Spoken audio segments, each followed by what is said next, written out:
नमस्कार, मी शिल्पा. बातमी महाराष्ट्राची मध्ये आपल्या सर्वांचं स्वागत. उमरखेड येथील करोडी रस्त्याची अतिशय दुर्दशा झाली असून इथे वाहनाने दूरच पण पायी चालणे सुद्धा अवघड झाले आहे. तसेच येथील छोटे पूल निकामी झाले असून शेतकऱ्यांना इतर दुसरा रस्ता नसल्याने त्याच पुलाचा वापर चालू आहे. त्यामुळे भविष्यात होणारी जीवितहानी ही अटळ आहे, तर निधी अभावी येथील कंत्राटदार काम करण्यासाठी तयार नाहीत. या त्रासाला कंटाळून हतबल झालेल्या शेतकऱ्यांनी आणि जनतेने महसूलचे कर्तव्यदक्ष उपविभागीय अधिकारी मुळे यांची भेट घेऊन या समस्या मांडल्या. यावेळी असंख्य शेतकरी उपस्थित होते. या बातमीचा आढावा घेतलाय आमचे प्रतिनिधी गजानन कदम यांनी.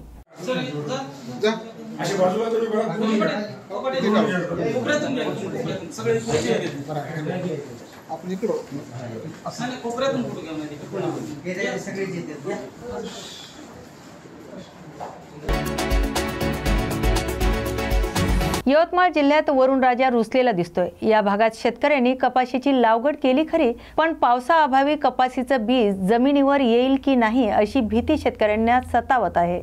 या बातमीचा आढावा घेतलाय आमचे प्रतिनिधी राजेश ऐकणार यांनी.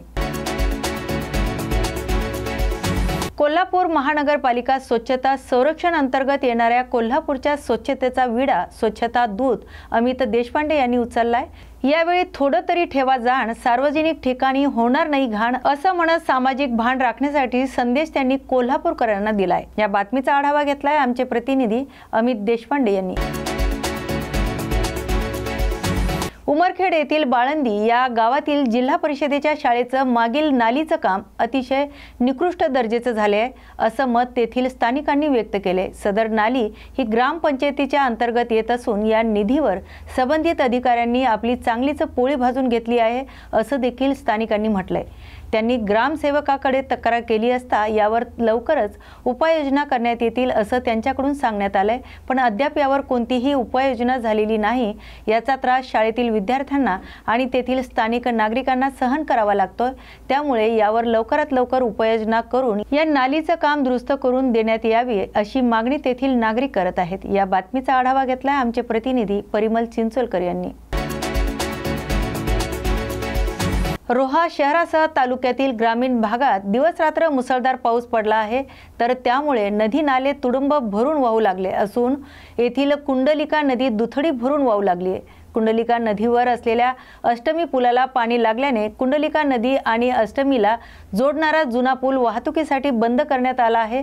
रोहा अष्टमी नगर परिषदेच्या वतीने सायरन वाजवून नागरिकांना खबरदारी घेण्याच्या सूचना देण्यात आल्या असून पुलावर खबरदारी म्हणून पोलीस आणि वाहतूक पोलीस तैनात करण्यात आलेले आहेत. या बातमीचा आढावा घेतलाय आमचे प्रतिनिधी अक्षय जाधव यांनी.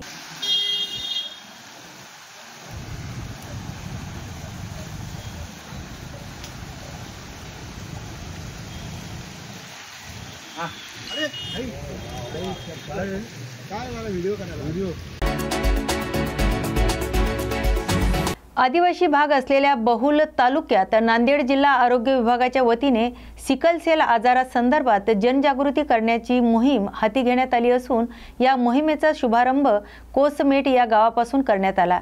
या प्रसंगी जिल्हा आरोग्य अधिकारी डॉक्टर संगीता देशमुख यांनी या कार्यक्रमाचं उद्घाटन केले. सिकल सेल हा आजार रक्ताचा आजार असून तो अनुवंशिक आहे.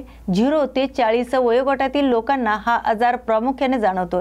या आजाराचा व्यक्ती जास्तीत जास्त 40 वर्ष जिवंत राहू शकतो. देशातील 14 लाख रुग्णांमध्ये हा आजार आढळून आला असून या आजाराची लक्षणे अशक्तपणा येणे, संधिवात, कावीळ, सूज, मूतखडा, कंबर दुखणे, पाठीत दुखणे, वारंवार येणारा ताप ही लक्षणे आहेत. हा आजार कधीच बरा होत नाही, पण कमी करता येतो असे मत यावेळी त्यांनी कोसमेट येथील शाळेत विद्यार्थ्यांना आणि ग्रामस्थांना मार्गदर्शन करत असताना पटवून दिले. तसेच लग्ना अगोदरच या आजाराची तपासणी करून घ्यावी अशा स्वरूपाचं आवाहन देखील केले. या आजाराची जनजागृती त्यांनी केली. या प्रसंगी कार्यक्रमाच्या अध्यक्षस्थानी कोसमेटच्या सरपंच सुंदराबाई दिगंबर भंडारवाड, डॉक्टर शिवशक्ती पवार, डॉक्टर संतोष सूर्यवंशी, तालुका आरोग्य अधिकारी डॉक्टर किसनराव गायकवाड यांच्यासह प्रतिष्ठित नागरिक उपस्थित होते. या बातमीचा आढावा घेतलाय आमचे प्रतिनिधी परमेश्वर पेशवे यांनी. म्हणून आपण काय करायचं की आपल्या लग्नात आपल्याला सिकल सेल टेस्टिंग करून घ्यायचे. त्याला खर्च लागत नाही, फुकट टेस्ट होती. त्याच्यामध्ये काय की फक्त बोटावरचं रक्त घेतात, सॉलिब्रिटी टेस्ट म्हणतो त्याला. बोटावरचं रक्त दिले की आपल्याला कळतं आपल्यामध्ये सिकल सेल आहे की नाही. असेल तर आपण हिमोग्लोबिन इलेक्ट्रोफोरेस टेस्ट करतो, जे आपल्याला आरिशला असेल किंवा सिव्हिलला असेल तिथं आपण टेस्ट करतो, तेव्हा कन्फर्मेटेड होतं की आपल्याला सिकल सेल ॲनिमिया किंवा सिकल सेल डिसीज आहे. तर याची लक्षणं काय आहेत की आपल्याला अशक्तपणा येतो, कावीळ होती, पिवळसर शरीर होतं, सांधे दुखतात, हाडं दुखतात आणि सगळं शरीर निकाम होतं. तर का होतं सिकल सेलमध्ये? तर सिकल सेलच्या बघितलं आपण लाल पेशी आहेत. लाल पेशी आपला गोलाकार असतात. आपण शिकतो 8वी 9वी 10वीमध्ये लाल पेशी आपला गोल आकार असतात आणि त्या काय होतं की लवचिक असतात. पण जेव्हा सिकल सेलचा डिसीज होतो त्याच्यामध्ये त्या चंद्र आकार म्हणजे आपल्या विळाचा जास्त विळाच्या आकाराचे होतात आणि जेव्हा ते रक्तप्रवाह करतात, सगळ्यांना माहिती आहे की आपल्या लाल पेशी जर काय काम आपण शिकलो की ऑक्सिजन कॅरिंग कॅपॅसिटी त्यांच्यामध्ये आहे की ते आपल्याला ऑक्सिजन वाहून नेतात, ते आपल्या लंग्स टू इतर बॉडीमध्ये नेत असतात. त्यामुळे आपले सगळे ऑर्गन काम करत असतात. तो विळ्यासारखा झाल्यामुळे काय होतं की अडथळा. कोल्हापूर शहरात वाढत्या वाहतुकीच्या समस्येवर नियंत्रण मिळवण्यासाठी अतिक्रमण हटवणे, नवीन पार्किंगची सोय करणे, zebra crossing, road marking, traffic warden नियुक्ती, विविध दिशा पथक फलक अशा विविध उपाययोजना तातडीने राबवण्याच्या सूचना जिल्हाधिकारी अमोल येडगे यांनी संबंधित विभागांना दिल्यात. जिल्हाधिकारी कार्यालयात आयोजित बैठकीत त्यांनी शहरात रहदारी सुरळीत करण्यासाठी महत्त्वपूर्ण उपाययोजना हाती घेण्याचे निर्देशही यावेळी देण्यात आले. शहरातील प्रमुख रस्त्यावरील स्टँड बोर्ड, छपरी, पायऱ्या, दुकानापुढील अतिक्रमण तात्काळ काढावे, झेब्रा क्रॉसिंग आणि रोड साईड पट्टे स्पष्ट करावेत, सिग्नल चौकांवर दिशादर्शक आणि माहिती फलक लावावेत. शहरातील महालक्ष्मी मंदिर परिसरातील वाहतूक कोंडी टाळण्यासाठी सुट्टीच्या काळात मेन राजाराम हायस्कूल, पेटाळ मैदान, प्रायव्हेट हायस्कूल मैदान आणि खराडे महाविद्यालय या ठिकाणी पे अँड पार्क तत्वावर खासगी पार्किंग सुरू करण्याचेही निर्देश यावेळी देण्यात आले. या बैठकीला महापालिका आयुक्त के मंजू लक्ष्मी, जिल्हा पोलीस अधीक्षक योगेश कुमार गुप्ता, मुख्य कार्यकारी अधिकारी एस कार्तियन यांच्यासह परिवहन विभाग, वाहतूक विभाग, महापालिका, सार्वजनिक बांधकाम आणि राष्ट्रीय महामार्ग विभागाचे वरिष्ठ अधिकारी उपस्थित होते. या बातमीचा आढावा घेतलाय आमचे प्रतिनिधी पंडित चौगुले यांनी. त्र्यंबकेश्वरवरून निघालेली संत निवृत्तीनाथ महाराजांची पालखी अहिल्यानगर जिल्ह्यातील श्रीरामपूर येथे पोहोचली.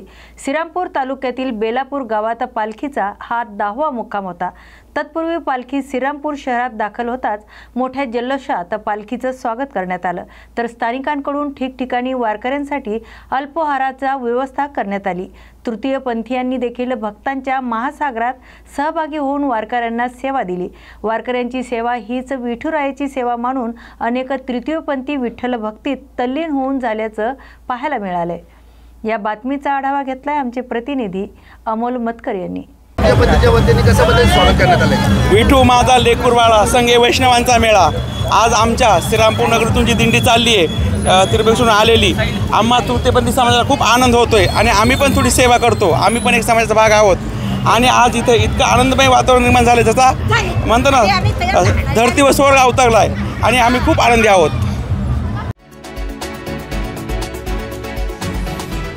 उद्धव बाळासाहेब ठाकरेंच्या शिवसेना गटाचा वर्धापन दिन सोहळा षण्मुखानंद सभागृह येथे पार पडला. तर या 59व्या वर्धापन दिनानिमित्त ठाकरेंच्या शिवसेना कार्यकर्त्यांमध्ये उत्साह पाहायला मिळाला. तसेच या सोहळ्याच्या वेळी उद्धव ठाकरे काय निर्देश देतील याचीही उत्सुकता कार्यकर्त्यांमध्ये पाहायला मिळाली. तर शिवसेना ही संघटना ही मराठी माणसाच्या न्याय हक्कासाठी लढणारी संघटना आहे, असं मत उद्धव बाळासाहेब ठाकरे शिवसेनेच्या महिला संघटक रोशनी गायकवाड यांनी मांडलंय. या बातमीचा आढावा घेतलाय आमचे प्रतिनिधी मृणाल भागवतीने. आज 59वा वर्धापन दिवस आहे. आज सर्व शिवसैनिकांसाठी आणि महाराष्ट्रातल्या तमाम जनतेसाठी सर्वात महत्त्वाचा सुवर्णक्षणात नोंदला जावा असा दिवस आहे आजचा आमचा शिवसेनेचा वर्धापन दिन. 19 जून 1966 रोजी शिवसेना संघटनेची स्थापना मराठी माणसाच्या न्याय हक्कासाठी लढणारी संघटना म्हणून स्थापन झाली होती. आज शिवसेनेमुळेच मराठी माणूस आणि महाराष्ट्रामध्ये राहणारा प्रत्येक माणूस ताठ मनाने जगू शकतो. त्याचं पूर्ण श्रेय शिवसेनेला, आमच्या स्वर्गीय आदरणीय बाळासाहेब ठाकरे यांना आणि प्रत्येक शिवसैनिकांना जात आहे. उद्धव ठाकरे काय सांगतील, काय कार्यकर्त्यांना मार्गदर्शन करतील? आता जेव्हा जेव्हा आमच्या शिवसेनेचे मेळावे होतात, प्रत्येक मेळाव्यामध्ये उद्धव साहेबांचं भाषण हे आम्हा सर्व शिवसैनिकांच्या मनगटातलं रक्त सळसळायला लावतं. अशा प्रकारचं मार्गदर्शन नेहमीच उद्धव साहेबांनी केलेलं आहे. त्याच्यामुळे आजच्या सुद्धा वर्धापना दिनी नक्कीच आम्हाला ऊर्जा मिळेल असं साहेबांचं भाषण असेल असं मला वाटतंय. आपल्याला असं वाटतं का युतीबद्दल बोलतील तरुण? आता ते मी एक्झॅक्टली सांगू शकत नाही, पण मी न्यूजवरती पाहते, म्हणजे तुमच्याच मीडियाकडनं मी ऐकते की आज उद्धवसाहेब ठाकरे मनसे आणि शिवसेना युतीबद्दल बोलतील. तर लेट्स सी, आता आम्ही तिकडे चाललेलोच आहोत. जर काही अशी घोषणा साहेबांनी केली तर मीडियाच्या माध्यमातून तुम्हाला तर मला सांगायची गरज पडणार नाही, तुम्हाला तर समजेलच ती गोष्ट. शिवसेना पक्षप्रमुख उद्धव ठाकरे आणि खासदार संजय राऊत यांनी वर्धापन दिनी भारतीय जनता पार्टीवर रोखठोक टीका करत जोरदार राजकीय हल्लाबोल केला. पहलगाम हल्ल्याप्रकरणी ताब्यात घेतलेले 4 अतिरेकी गेले कुठे असं संजय राऊतांनी थेट विचारले. ते पुढे म्हणाले की युद्ध सुरू असताना अमेरिकेतून फोन करून आपल्या पंतप्रधानांवर दबाव टाकला जातोय, तर महाराष्ट्र आणि दिल्लीमध्ये डी कंपनी थेट हस्तक्षेप करत आहे असा दावाही त्यांनी केलाय.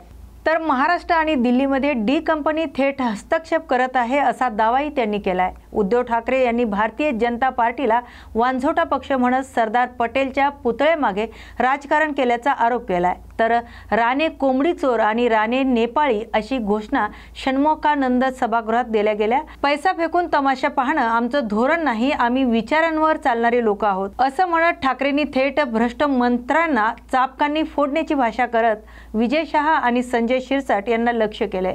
मुंबई ही मराठी माणसाची आहे आणि शिवसेना ब्रँड मी कोणालाही सोपवणार नाही असं उद्धव ठाकरेंनी ठणकावून सांगितलंय. तर कम ऑन किल मी असं म्हणत त्यांनी संघर्षाची तयारी असल्याचं घोषित केलंय. या बातमीचा आढावा घेतलाय आमचे प्रतिनिधी विनोद कांबळे यांनी.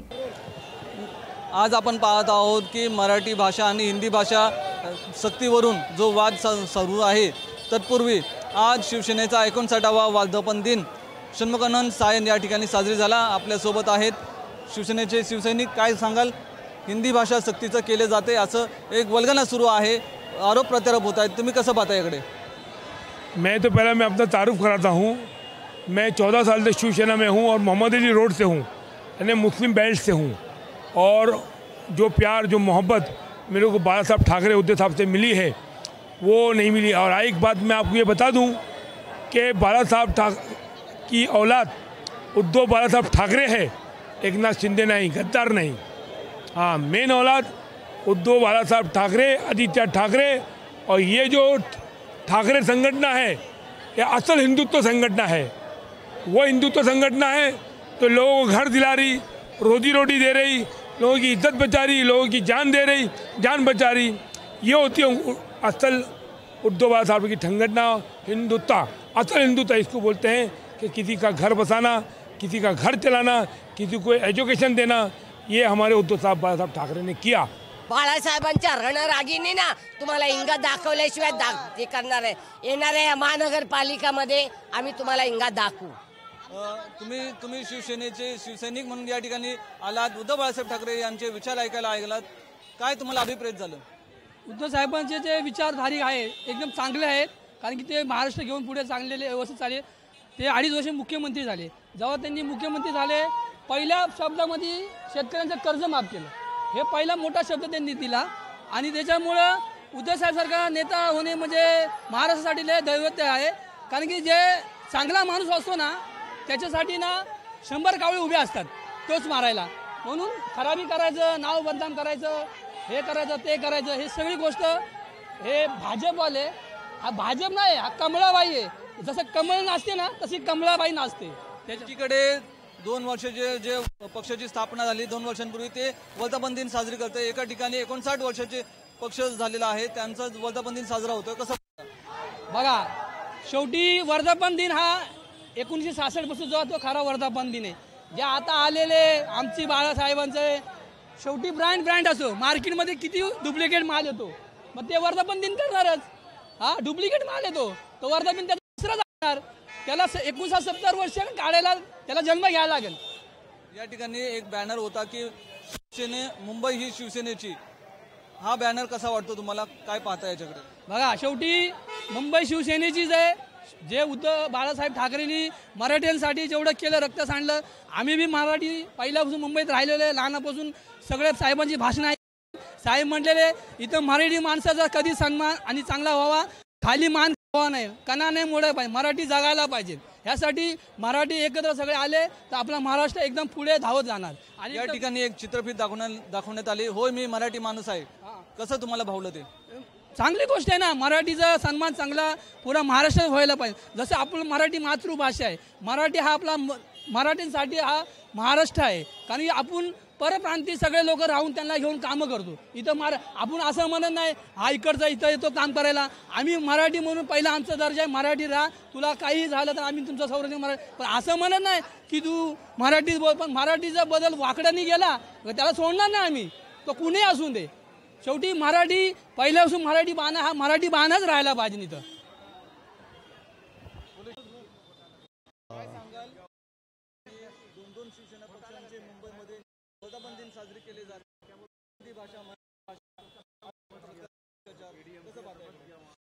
जय नेपाळ, जय महाराष्ट्र। मी पण नेपाळ इथलंच नाही आहे, तरी मराठी येते, बोलायला येते। आणि जे आता हे चालू आहे हे सगळं ह्यांचं म्हणजे भांडा करवायला ह्यांचं विचार चालू आहे, ते होणार नाही।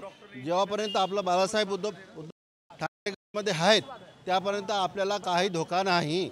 जेवढं येतं तेवढं जातात पण, ठीक आहे। ओनली महाराष्ट्रामध्ये बाळासाहेब ठाकरे, जय महाराष्ट्र, जय शिवसेना। उद्धव ठाकरे साहेब मार्गदर्शनवर शिवसेना नेपाळचा अशोक साहेब सिंग त्यांच्या लय हे हाय चालू आहे। आणि अजून आमचं पण चालू आहे, म्हणजे एक नेपाळी गेलं काय होतंय काय होत, आम्ही पण आहे ना। उद्धव साहेबांच्या आमचे भरपूर लोक आहे अजून पण आहेत, त्यांच्याबरोबर आम्ही पण सहकार्य करतोय अजूनपर्यंत। त्या कारण जे पुढं आता जो चालू आहे ह्यांच्या लोकांचा ते त्याच्या पण आपल्याला नाही, फक्त ते राहतात भाषा बरोबर आहे, ते बोलायला पाहिजेच, मराठीमध्ये बोलायचं, मराठी म्हणजे शिक्षण पण पाहिजे, सगळं जे येतात।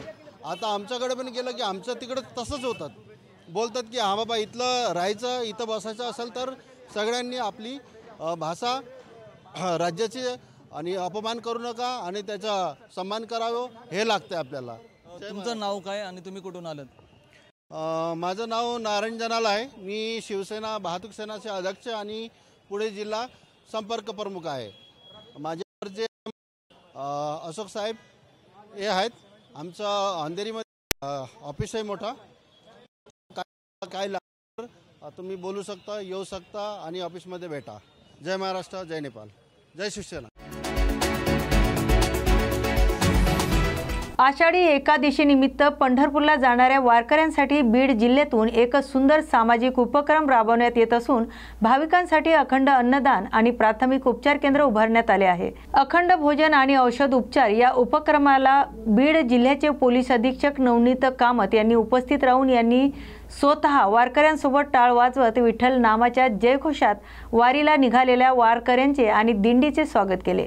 वारी ही श्रद्धेचं आणि सेवाभावी परंपरा असून भाविकांची सेवा हेच आमचं खरं भाग्य आहे असं मत सामाजिक कार्यकर्ते संतोष सोहनी यांनी मांडले। तर बीड जिल्ह्यातील हा उपक्रम संपूर्ण महाराष्ट्रासाठी प्रेरणादायी ठरतोय। या बातमीचा आढावा घेतलाय आमचे प्रतिनिधी अनिल घोरड यांनी। काय ना, पंढरपूरच्या पांडुरंगाची पंढरपूरची वारी म्हणजे महाराष्ट्राची एक फार मोठी उपासना आहे। कायनं वाचनं मनानं आपण ही पायी वारी करत असतो। हे वाचिक तप आहे, मानसिक तप आहे, कायिक तप आहे आणि ह्या तपाच्या माध्यमातूनच आपल्याला पांडुरंग भेटत असतो। तरी आपण श्रद्धेनं पंढरपूरला जात असताना मी एवढंच आवाहन करेन की आपण आपल्या दिंडीमध्ये व्यवस्थित शिस्तीचं पालन आपण केलं पाहिजे। संध्याकाळी दिंडीच्या संचालकांनी जास्त वेळ त्यांना चालवू नये किंवा त्या आपण सगळ्या बाजूने खबरदारी घेतली पाहिजे। किंवा कोणी आजारी वगैरे असेल तर त्यांनी त्वरित कल्पना दिली पाहिजे आणि आपल्याला ज्यावेळेस सहकार्य लागेल तेव्हा पोलीस प्रशासनाचं सहकार्य आपण त्वरित घेतलं पाहिजे, औषधोपचार केला पाहिजे आणि सगळ्या बाजून आपण काळजी घेऊन पंढरपूरची वारी केली पाहिजे की ज्या वारीच्या माध्यमातून आपल्याला सर्वांना परमार्थाचा एक फार मोठा आशीर्वाद होऊन जीव दशेचा बांधून भक्तिप्रेमाची सुखाची अनुभूती आपल्या सर्वांच्या जीवनामध्ये प्राप्त होणारी ही वारी आहे। तरी आपण सगळ्या गोष्टीचं काटेकोरपणे पालन सर्व वारकरी मंडळींनी करावं आणि भक्तीचा आनंद घ्यावा। आमचा 5 वर्ष झालं आम्ही करतो या कार्यक्रमात। माऊली महाराज भक्तगण, पाली ग्रामस्थ आणि बीड शहर, बीड जिल्हा, बीड तालुका व्यापारी महासंघ यांच्या संयुक्त विद्यमानाने हा कार्यक्रम आम्ही करतो। हा कार्यक्रम आम्ही 12 ते 13 दिवस चालतो। हा कार्यक्रम आम्ही 19 तारखेला चालू केला, 30 तारखेला कार्यक्रमची समाप्ती होईल। आज बीड हबप्पा महादेव महाराज साखरवाडीकर आणि बीडचे पोलीस अधीक्षक नवनीत कामत साहेब यांच्या हस्ते या दिंडीचा शुभारंभ आम्ही केला। या कामात अन्नधान्य पूर्ण बीड शहर, बीड तालुका आणि बीड जिल्हा व्यापारी महासंघाकडून आम्हाला उपलब्ध होतं आणि माऊली भक्तगणाकडून उपलब्ध होतं, त्यामुळे आम्हाला कुठलीही अडचण येत नाही। या कार्यक्रमात दिंडी 18 ते 20 हजार दिंडीतले म्हणजे भक्तगण इथं महाप्रसाद घेतात। माजलगावच्या सिमरी पारगावमध्ये महिलांचा संताप अखेर उफळून आला आहे। गावातील दारू दुकानं बंद करण्यासाठी 2 महिन्यापूर्वीच गावकऱ्यांनी पोलिसांकडे तक्रार दाखल केली होती, मात्र कार्यवाही न झाल्यामुळे महिलांनी थेट दारू दुकानासमोर ठिय्या मांडून आंदोलन सुरू केले। दारू घेण्यासाठी येणाऱ्यांना परत माघारी पाठवून त्यांनी ठाम भूमिका घेतली। गावच्या संस्कृतीस आणि कुटुंबाच्या भवितव्याला घातक ठरणाऱ्या या दुकानाविरोधात आता महिलाच रणांगणात उतरल्या आहेत। त्यामुळे झोपेचं सोंग घेऊन बसलेल्या प्रशासनाला आता तरी जाग येते का हे पाहणं महत्त्वाचं ठरणार आहे। या बातमीचा आढावा घेतलाय आमचे प्रतिनिधी अनिल घोरड यांनी।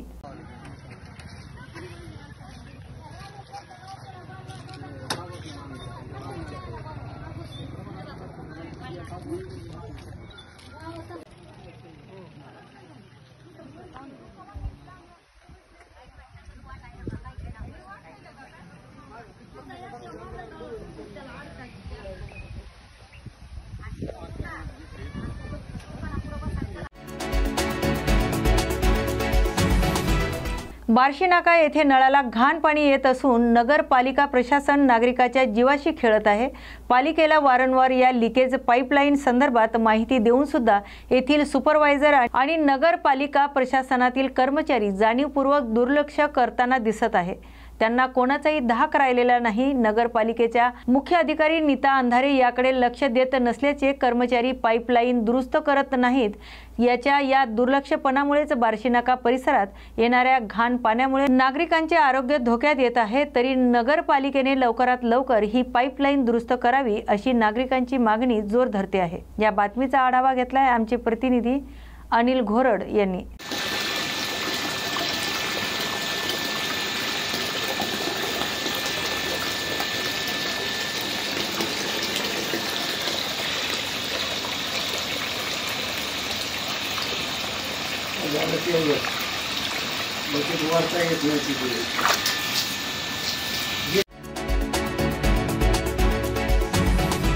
आषाढी एकादशी निमित्त आज पहाटे बीड जिल्ह्यातील परळी येथे गजानन महाराजाच्या पालखीचं आगमन झालंय।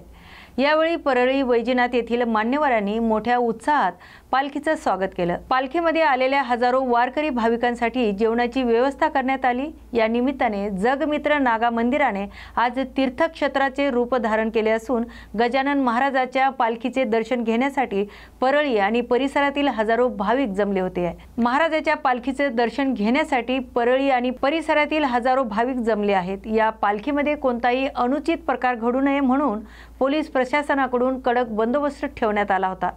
ही पालखी आज येथेच राहणार असून उद्या सकाळी पंढरपूरकडे रवाना होईल। या बातमीचा आढावा घेतलाय आमचे प्रतिनिधी अनिल घोरड यांनी।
अशाच नव्या आणि ताज्या बातम्या पाहण्यासाठी पाहत राहा न्यूज मराठी 24/7. नवा भारत, नवा विचार.